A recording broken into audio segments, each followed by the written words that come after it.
What's going on, Clutch Squad? What up, what up, what up? It's your boy Dup. It's your boy Ross. This is Clutch going rogue. Back to you, ladies and gentlemen, another video today. You feel me? Animal diseases that belong in a horror movie? Wow, man. This should be very, very interesting, man. Or horrific. Yeah, that too, man. The animals, they deal with diseases and all types of stuff that We us found humans, out. we don't really know about until they're affected by it. And we found out that a koala, you can get chlamydia from a koala if you come in contact with an infected koala's urine or feces. Yeah. Yeah, man. That's be bad. I Be don't know careful how out you there, would man. do that, how you would come in contact, but hey, you never know. But we finna catch this all right now. Make sure y'all run up the like, subscribe, let's go. Let's learn something. Why are you running? Why are you running? Why are you running? Ah, spooky season. You knew this was coming. We're always talking about all the ways nature and the things in it can put you on a trip. We never talked about how diseases can have animals permanently parallel to the ground.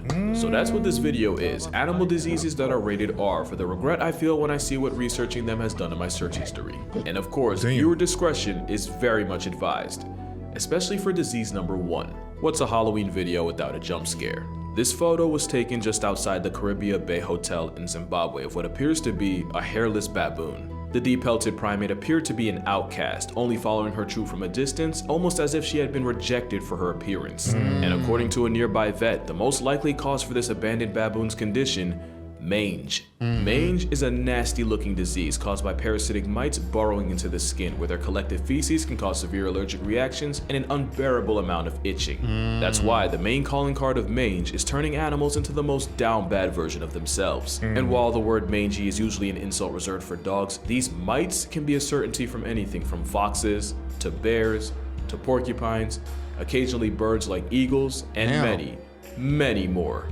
In fact, the legend of the chupacabra was more than likely jump-started by a severely mited up coyote. And in 1996, there was an outbreak of sarcoptic mange that griefed a family of mountain gorillas in Uganda, even expiring one of their babies. The mites themselves aren't a death sentence, but they slowly weaken the target, making them much more vulnerable to infections. And they can easily spread, especially if you're a wombat whose burrow mates with a walking mite mosh pit. The mites are so persistent that in Pennsylvania, a black bear with more than 50% hair loss is considered a lost cause. And not only is it retired from life, it's also incinerated so the past tense bear can't possibly infect any others. And yes, mange is zoonotic, meaning it can be passed on from animals to humans. And when that happens, it's called scabies. To be fair, it's normally easy to treat in people, but those with weak immune systems or those taking immunosuppressants can find themselves gatekept from a life of comfort. There's also Demodex mites, which shack up in hair follicles, and even a couple species that make their home in the human eye. So yeah, mange just might be the most aesthetically upsetting ailment here. The polar opposite of the next disease, because where mange is visually visceral, zoochosis is almost purely psychological. You've probably heard of the condition where animals in captivity do the same thing over and over with no goal or purpose, almost like they're in a trance. And one of the most popular examples of this are those videos of elephants swaying back and forth. Except zoochosis is much more than that. Of course, you have your swaying and almost neurotic pacing around their enclosure, but the zoochosis signature also includes excessive grooming, personal punishment like self-biting and self-mutilation, turning puke into an infinite food glitch, and coprophagia, even in animals that wouldn't normally do it. But the disturbing part is, like mange, it's believed that zoochosis can also be contagious. If an animal is housed next to one exhibiting the stereotypes associated with it, chances are that same animal will too. This captive psychosis is likely triggered by a lack of stimulation and enrichment, and it's more common in higher intelligence animals, especially those that would normally have a wider range. Elephants checking both boxes is likely why 40% of captive turned pachyderms show symptoms of zoochosis. Orcas are one of the smartest non-human creatures alive and can travel well over 40 miles a day for food. And almost a year ago today, in 2022, a captive orca named Hugo tragically resigned from reality after violently slamming into his tank wall until he suffered a life-ending aneurysm. And in 2005, a mother hamadryas baboon groomed her baby so excessively that he looked like he came out the womb beefing with wizards. To be fair, we can't really prove that this was zoochosis working overtime, but bro got the Mr. Clean Cut. That ain't a fade, it's a flea. But the most popular and probably most depressing case of chosis was Gus. Gus was a polar bear that lived in Central Park Zoo for 25 years. Damn. At one point, visitors and keepers noticed that Gus would spend all day swimming in figure eights, sometimes for up to 12 hours straight. Damn. Keep in mind that polar bears can cover nearly 50 miles in a day searching for seals. Not only did the zoo spend 25 grand on therapy for the bear, Gus went on to make history as the very first zoo animal to be put on Prozac. Speaking of which, the 25,000 bones of behavioral therapy basically amounted to the therapist saying, "It be like that." This isn't an anti-zoo video or me trying to morally grandstand to y'all. I think zoos have the potential for a lot of good and a lot of bad. It's just that the bad can lead to a chronically pilled out polar bear. But wait, it gets darker. Because with how far removed humans have gotten from nature, there's a legitimate fear that humanity as a whole could be suffering from zoochosis on a global scale. That joke about us being no different than ants stuck in a death spiral becomes less and less of a joke as time goes on. Damn, man. That's You remember crazy. the Will Smith movie I Am Legend? You know, before his wife popping on publicly both neutered sides, him and then so- smoked both his family jewels in 2-packs? Well, the post-apocalyptic movie started with a doctor attempting to re-engineer the measles virus in an attempt to find a cure for cancer, instead infecting 99% of the human race. A pretty good example of what can happen when humans try to play God with the natural order.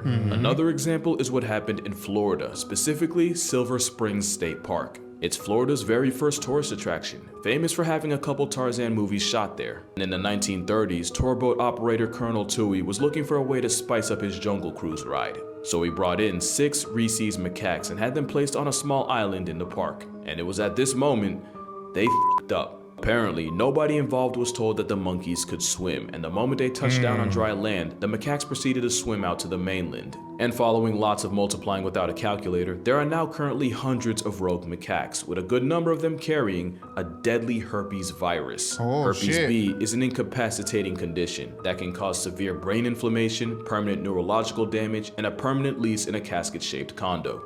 Now, Not fear-mongering casket. aside, the chances of catching it from a monkey are incredibly rare, but not rare enough to be zero. In 1997, a researcher was working with a rhesus when she was splashed in the eye by indeterminate fluids. Even after immediately flushing her eye out for several minutes, the 22-year-old died December 10th, 1997, almost exactly 6 weeks after first being exposed. According to the Center of Disease Control, since 1932, there have been 51 cases of people being infected with the B virus, with 21 deaths and an 80% mortality rate for those untreated. That same fatal virus is currently being backpacked by up to a quarter of the hundreds of macaques running around the Sunshine State. Worse, it's believed they shed the potent virus through their saliva. So far, there's no known case of one of these Marion County monkeys passing off the virus to a human. The problem is, the monkeys have managed to lose their natural fear of humans, and there was even one incident where the park had to be shut down after a family was threatened and chased by an especially malicious macaque. It's the worst kind of invasive, and it's 100% our fault, and although the virus peddling primates haven't caught a human body, it's definitely one of those cases of F around and find out. Yeah. Stay away from that area, shit. Trying to find out. One of the most unsettling diseases in nature is a sickness that affects deer, known as chronic wasting disease, called so because it essentially destroys the animal from the inside out. In fact, this type of disease is a transmissible spongiform encephalopathy, a name that literally comes from the fact that it causes several sponge-like holes in the brain. It's like the forbidden final boss of trypophobia, and it's caused by a single misfolded protein known as a prion. This prion triggers a chain reaction where the only outcome is a canceled life subscription, and the only thing the victim can do is wait for the sweet release of death. Damn. Here's what the endgame of a deer with CWD looks like. It starts with a misfolded protein affecting and altering perfectly normal proteins. It's almost like a cellular level cheese touch, and the moment it starts, it's already over. Step 2 includes the prions exploding in numbers exponentially and accumulating in the body, the whole time the deer, elk, or moose looks and acts perfectly normal. The deer can walk around with this disease for 2 whole years before the chronic becomes critical. Eventually, it escalates to the point where the prions manage to break into the blood-brain barrier, where they start destroying neurons, putting enough holes in the brain to get it cursed out by an octopus, and slowly wasting the poor, unexpecting deer. Deer with CWD seem unable to process anything around them, including danger, and if predators or playing freeze tag on the freeway doesn't take them off the senses, they die a slow and painful death to starvation as their brains shut down. Damn. The worst part is, the nightmare doesn't end once the deer does, since the prions responsible can exist in an area years after the victim and can even be absorbed by plants in contaminated soil. That's assuming they don't just leach into groundwater. In fact, the only surefire way to eliminate a prion is literally that: fire. Except Damn. it's not as simple as cremating a casualty. That'd be too easy. It's said that it takes heat at a minimum of 900 degrees Fahrenheit or 482 degrees Celsius to properly pack up a prion, and some sources say to hike that up to 1800 to be safe. But the part that makes prions one of the most horrific things not native to a horror movie is where they come from. It's believed there are 3 main factors that cause prion diseases. Genetics play a relatively small part, with only 10 to 15% of cases in people being attributed to them. The second, and by far most common cause, is the disease being sporadic. Basically, that just means that not even science can fully explain where they come from, but that it's like it happens out of nowhere. And the third is an infected deer contaminating something like a water source or a feeding station with body fluids and passing it off to the next. And remember, not only can prions insist on existing years after the fact, keep in mind that most infected deer look no different from any other, right until it's time to disconnect from interface eternally. That means that the 3 main causes of wasting disease are completely RNG, and that is remarkably terrifying. And it's not just deer that can get packed up by prions. There's mad cow disease in cattle and scrapie in sheep, named after the fact that it can cause them to compulsively rub up against things like fence posts until they literally scrape their wool off. There's even a human equivalent, Creutzfeldt-Jakob disease. And while there's no known reports of a human ever catching CWD, specialists have warned that with the thousands of CWD infected animals eaten by people a year, there's growing concern that the disease may eventually be transmitted to people. But maybe it's still a lot better than the last, and in my opinion, the most horrific disease in this video. Because not only is rabies one of the harshest death sentences nature can serve, it is 100% transmissible to humans. Rabies is said to bury nearly 60,000 people a year, and since the most common way to get it is through dog bites, it's the worst in places with a high stray population. Which is why India, a country that criminalized murking stray dogs, has about 20. Wow. Damn. Not India.